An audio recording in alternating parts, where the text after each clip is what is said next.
Hello guys, ഇന്ന് നമ്മൾ പോകുന്നത് ദുബായിലെ മിറാക്കിൾ ഗാർഡനിലേക്കാണ്. The world's largest natural flower ഗാർഡനിലാണ്.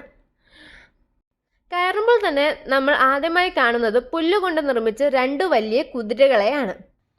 ഇവിടെ നമുക്ക് ഓൺലൈൻ അല്ലെങ്കിൽ സ്പോട്ടിൽ വന്ന് ടിക്കറ്റ് എടുക്കാവുന്നതാണ്. ഫ്ലവർ കൊണ്ടുള്ള കാസിൽ, അതുപോലെ തന്നെ പൂക്കൾ കൊണ്ട് നിർമ്മിച്ച ഏറെ രൂപങ്ങളും നമുക്ക് ഇവിടെ കാണാൻ കഴിയുന്നു. ഇവിടെ കുറച്ച് റൊട്ടേറ്റ് ചെയ്യുന്ന ഡാൻസിങ് ഗേൾസിൻ്റെ മോഡൽസ് കാണാൻ പറ്റും. ഈ ഡാൻസിങ് ഗേൾസിൻ്റെ സ്കേർട്ട് ഇവർ ഡെക്കറേറ്റ് ചെയ്തേക്കുന്നത് നാച്ചുറൽ ഫ്ലവേഴ്സ് യൂസ് ചെയ്തിട്ടാണ്. വലിയ മരങ്ങളായിട്ടും അതിൻ്റെ മുകളിൽ നാച്ചുറൽ ആയിട്ടുള്ള ഗ്രീനറിയും അതുപോലെ തന്നെ ലവ് ആർക്കൊക്കെ നമുക്കിവിടെ കാണാൻ പറ്റും. ഈ ലവ് ആർക്ക് മൊത്തം പൂക്കൾ കൊണ്ട്, പല നിറത്തിലുള്ള പൂക്കൾ കൊണ്ട് ഡെക്കറേറ്റ് ചെയ്തേക്കാണ്. ഈ ഒരു സഞ്ചരിക്കുമ്പോൾ നേരെ എത്തുന്നത് നമ്മൾ ഒരു ലേക്ക് പാർക്കിലേക്കാണ്. ചെറിയൊരു ലേക്ക് നമുക്ക് കാണാൻ പറ്റുന്നു. ചെറിയ ഹട്ടിൻ്റെ മേളിൽ കൂടിയൊക്കെ ചെറിയൊരു വാട്ടർഫോളും അത് നേരെ വീഴുന്നത് ഈ ലേക്കിലേക്കാണ്. ഏകദേശം 7 ലക്ഷം ലിറ്റർ വെള്ളം വേണ്ടി വരുന്നു ഇവിടെ. മലിനജലങ്ങൾ ശുദ്ധീകരിച്ചാണ് ഇതിനുള്ള വെള്ളം കണ്ടെത്തുന്നത്. ഈ ലേക്കും ഈ വെള്ളച്ചാട്ടവും ഈ പൂക്കളും അതുപോലെ ഈ ലൈറ്റിൻ്റെ വർണ്ണങ്ങൾ എല്ലാം നമുക്ക് ഇവിടെ ഇരുന്ന് ആസ്വദിച്ച് കാണാൻ പറ്റുന്നു. മുതിർന്നതൊക്കെ പോലെ തന്നെ കുട്ടികൾക്കും ഇവിടെ വളരെയധികം ഇഷ്ടമാവും.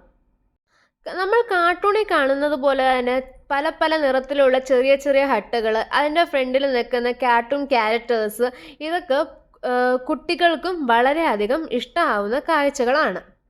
ഇവിടുത്തെ ഓരോ ഹട്ടിൻ്റെ അകത്ത് നിന്ന് ഓരോ സൗണ്ടുകൾ അല്ലെങ്കിൽ ഓരോ മ്യൂസിക്കുകൾ നമുക്ക് കേൾക്കാൻ കഴിയുന്നതാണ്. ഈ കാർട്ടൂൺ ക്യാരക്ടേഴ്സ്, അതുപോലെ തന്നെ ചെടികളിൽ നിന്ന് പുറത്തേക്ക് നോക്കുന്ന കുറേ രൂപങ്ങൾ, അതൊക്കെ ഇവിടെ മനോഹരമായ കാഴ്ചകളാക്കി മാറ്റുന്നു. ഇനി നമ്മൾ നേരെ കാണുന്ന ആ ഒരു കൊട്ടാരത്തിലേക്കാണ് പോകുന്നത്.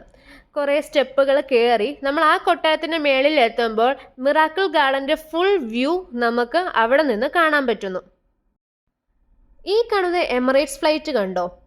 ലോകത്തിലെ ഏറ്റവും വലിയ ഫ്ലവർ സ്ട്രക്ചറാണ് ഇത്. ഇന്നസ് ബുക്കിൽ പോലും ഇടം നേടിയ പൂക്കളാൽ നിർമ്മിച്ച എമിറേറ്റ്സ് A318 വിമാനമാണ് കാണുന്നത്. സൂര്യകാന്തി പൂവ് മുതൽ പല നിറത്തിലും പല തരത്തിലുമുള്ള പൂക്കൾ നമുക്ക് ഇവിടെ കാണാൻ കഴിയുന്നു. ഒരു മരുഭൂമിയിൽ the world's largest natural flower garden form ചെയ്തതെന്ന് പറയുന്നത് ഒരിക്കലും ഒരു നിസ്സാര കാര്യമല്ല. ഇത് മെയിൻറ്റെയിൻ ചെയ്യാനും ഇതിൻ്റെ ബ്യൂട്ടി ഇതുപോലെ കീപ്പ് ചെയ്യാനും വളരെ ഡിഫിക്കൽട്ടായിട്ടുള്ള ഒരു കാര്യം തന്നെയാണ്. നമ്മൾ ഈ നടക്കുന്ന പാത്ത് ഒഴിച്ചിട്ട് അതിൻ്റെ ബോത്ത് സൈഡിലും നമുക്ക് മനോഹരമായ കാഴ്ചകളാണ്. പൂക്കളും പുല്ലുകളും കൊണ്ട് നിർമ്മിച്ച വളരെ മനോഹരമായിട്ടുള്ള കാഴ്ചകളാണ് കാണാൻ കഴിയുന്നത്. ഏകദേശം 2 മുതൽ 3 മണിക്കൂർ വരെ വേണ്ടി വരും ഇവിടുത്തെ എല്ലാ കാഴ്ചകളും കണ്ടു തീരാൻ വേണ്ടിയിട്ട്. ഫ്ലോറൽ ക്ലോക്കും അതുപോലെ തന്നെ അംബ്രല്ലാസ് കൊണ്ടുണ്ടാക്കിയ സീലിങ്സും ഇവിടുത്തെ കാഴ്ചകളൊക്കെ കണ്ട് നമ്മളിവിടുന്ന് ബൈ ബൈ പറയാണ്. Okay guys, see you on the next video.